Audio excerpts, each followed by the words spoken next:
What is the primary objective of the General Insurance Code of Practice GICP 2020? A. To replace legislation with industry self-regulation. B. To reduce the number of general insurers in the market. C. To raise service standards and promote consumer trust. D. To increase insurer profitability through faster claims.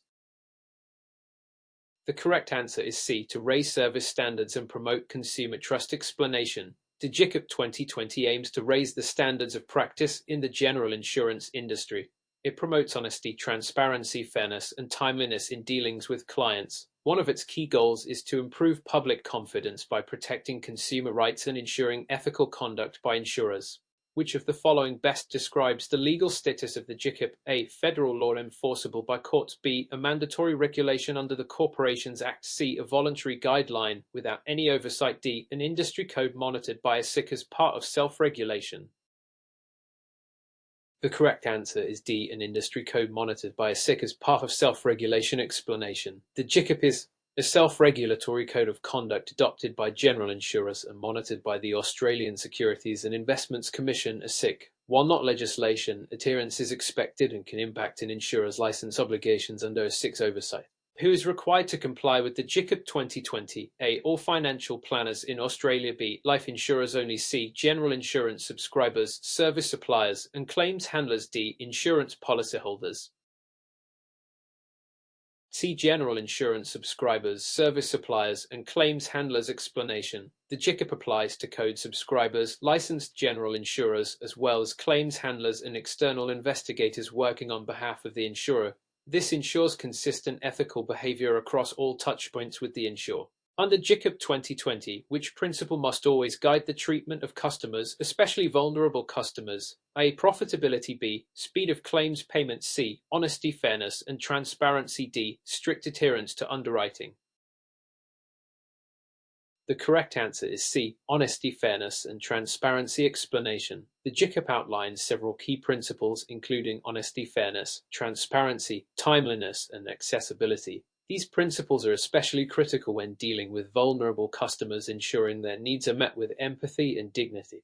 What must a claims handler do before initiating a claims investigation under GICP 2020? A. Send a demand letter to the client. B. Notify the client of surveillance activities. C. Obtain police clearance to proceed. D. Inform the client of the reason for the investigation and their rights.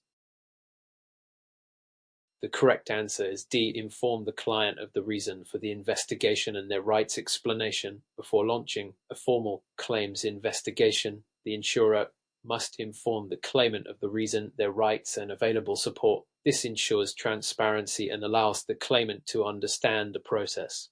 Which of the following is considered non-compliant behavior during claims investigations? A. Engaging in aggressive or harassing surveillance practices. B. Informing claimants of their right to complain. C. Using trained investigators who follow code guidelines. D. Conducting interviews during reasonable hours. The correct answer is A. Engaging in aggressive or harassing surveillance practices. Explanation. Investigators must behave respectfully and professionally. The GICP forbids aggressive, intimidating, or harassing tactics, including surveillance that is excessive or unjustified. What is the maximum time allowed under GICP for completing a standard claims investigation unless special circumstances apply? A. 90 calendar days. B. 14 business days. C. 30 business days. D. 21 calendar days. The correct answer is A. 90 calendar days. Explanation. Under GICP, a standard claims investigation must be completed within 90 calendar days. If not, the insurer must explain the delay to the claimant and provide an updated timeline. If a delay occurs during a claims investigation, what is the insurer required to do? A. Notify the client and provide reasons for the delay. B. Cancel the claim and restart the process. C. Offer compensation automatically. D. Notify a SIC within 14 days. The correct answer is A. Notify the client and provide reasons for the delay. Explanation. When delays arise, communication is key. GICP requires insurers to inform the claimant of the delay and give clear reasons, including an updated expected completion date. What is a critical obligation when dealing with vulnerable clients during a claims investigation? A. Referring them to appropriate support services if needed. B. Charging additional premiums. C. Offering them a standard script. D. Asking for full medical history immediately. The correct answer is A, referring them to appropriate support services. If needed explanation, insurers must show sensitivity and flexibility when working with vulnerable clients, such as those experiencing hardship or trauma, and refer them to support services when appropriate. Which of the following is not a product typically covered under the GICPIN 2020? A. Travel insurance. B. Motor vehicle insurance. C. Life insurance. D. Home and contents insurance. The correct answer is C. Life insurance. Explanation. Life insurance falls outside the scope of the General Insurance Code of Practice and is regulated under a separate Life Insurance Code of Practice. GICPIN applies to general insurance only. Under the Privacy Act 1988, insurers may collect personal information only when A. the client is not responding in a timely manner. B. the information is required for marketing purposes. C. the information is relevant and necessary for the claim investigation. D. the insurer has a general suspicion of fraud. The correct answer is C. the information is relevant and necessary for the claim investigation. Explanation. Under the Privacy Act 1988 and Australian Privacy Principles Act 3. Collection of solicited personal information. Entities such as insurers must only collect personal information that is directly relevant and necessary to their functions, such as investigating claim. Collecting irrelevant or excessive data would breach privacy obligations. Which of the following is a legal requirement before accessing a claimant's medical records during an investigation? A. Written consent from the treating physician. B. Oral consent from the policyholder. C. Appropriate consent from the claimant. D. Verbal approval from the insurer's legal team. The correct answer is C. Appropriate consent from the claimant. Explanation. Before accessing sensitive personal information such as medical records, informed consent from the claimant is mandatory under the Privacy Act 1988 and the GICPIN 2020. This ensures ethical conduct and respects the individual's right to privacy. What must investigators provide to a claimant when using a third-party surveillance contractor if required by the code? A. Their investigation strategy. B. The investigator's name and contact details. C. Video recording of all surveillance. D. The investigator's personal address. The correct answer is B. The investigator's name and contact details. Explanation. Where appropriate, claimants must be advised of the identity and contact details of any third-party investigator involved. This transparency upholds the accountability standards outlined in the GICPIN and supports client rights. When conducting surveillance, which of the following is a key ethical requirement? A. Recording the claimant's children. B. Following the claimant 24/7 for 2 weeks. C. Minimizing intrusion and avoiding intimidation. D. Collecting data from unsecured wire networks. The correct answer is C. Minimizing intrusion and avoiding intimidation. Explanation. The GICPIN mandates that all surveillance must be proportionate, non-intrusive, and non-intimidating. Surveillance must respect the claimant's dignity and privacy, especially in vulnerable circumstances. A client with a cognitive impairment would most likely be classified as A. Difficult to work with. B. Legally restricted. C. Vulnerable. D. Non-compliant. The correct answer is C. Vulnerable. Explanation. Under the GICPIN, individuals with cognitive impairment, mental illness, trauma, or language barriers are considered vulnerable clients. Special care, including appropriate adjustments to investigative procedures, must be made to protect their interests. When interviewing a claimant, which of the following is essential under the code? A. Asking personal questions unrelated to the claim. B. Refusing to disclose the interviewer's identity. C. Explaining the purpose of the interview. D. Informing them about the likely outcome of the investigation. The correct answer is C. Explaining the purpose of the interview. Explanation. Clients must be fully informed of the reason for interviews or information collection to ensure transparency, obtain valid consent, and maintain trust, especially during sensitive investigations. What is one way to ethically adjust investigative methods for clients with limited English proficiency? A. Skip the investigation step altogether. B. Use only English documents and expect the client to adapt. C. Avoid speaking altogether and rely on observation. D. Provide a translator or bilingual support. The correct answer is D. Provide a translator or bilingual support. Explanation. The GICPIN requires that reasonable accommodations such as translators be offered to clients facing language or cultural barriers. This ensures fairness and accurate information gathering during investigations. According to the code, What is a key responsibility when using third-party investigators? A. Ensuring they are trained and comply with the GICPIN. B. Delegating legal liability to them. C. Not disclosing to the claimant they are involved. D. Allowing them to operate without oversight. The correct answer is A. Ensuring they are trained and comply with the GICPIN explanation. Insurers are accountable for the conduct of third-party investigators. These parties must be appropriately trained and monitored to ensure full compliance with legal and ethical standards. What does the Australian Privacy Principle Act 11 require with respect to sensitive personal information? A. It must be shared with all parties in the claim. B. It must be securely stored and protected against misuse. C. It can be stored indefinitely for marketing use. D. It should be printed and stored in paper files only. The correct answer is B. It must be securely stored and protected against misuse. Explanation. App 11 outlines the duty to safeguard personal and health information from unauthorized access, interference, or loss. Digital and physical security measures must be implemented accordingly. When is it appropriate to conduct surveillance on a claimant? A. When it is reasonably necessary and proportionate. B. Only when fraud is already proven. C. Only with police supervision. D. Anytime the insurer wants more information. The correct answer is A. When it is reasonably necessary and proportionate. Explanation. Surveillance must be used only when justified by the circumstances of the claim. The GICPIN stipulates that it must be conducted in a way that is reasonable, necessary, and proportionate, not as a fishing expedition.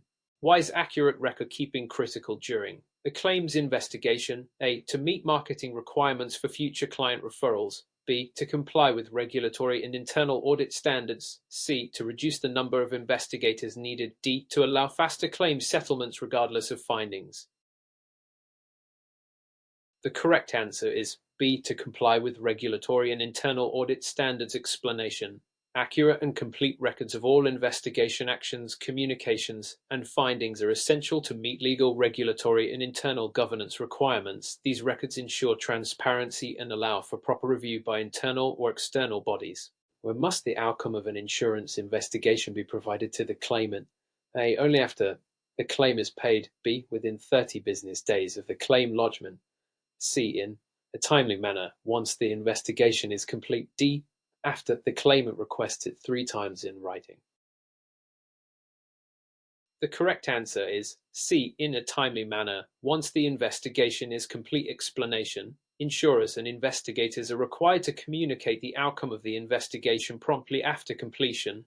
This includes detailing how the decision was reached and giving the claimant the chance to respond, especially if the decision is adverse. What should be done if a claimant disagrees with an investigation outcome? A. Dismiss the complaint if it appears unfounded. B. Automatically escalate the matter to court. C. Refer the matter to internal dispute resolution. Either first. D. Reopen the investigation from the beginning.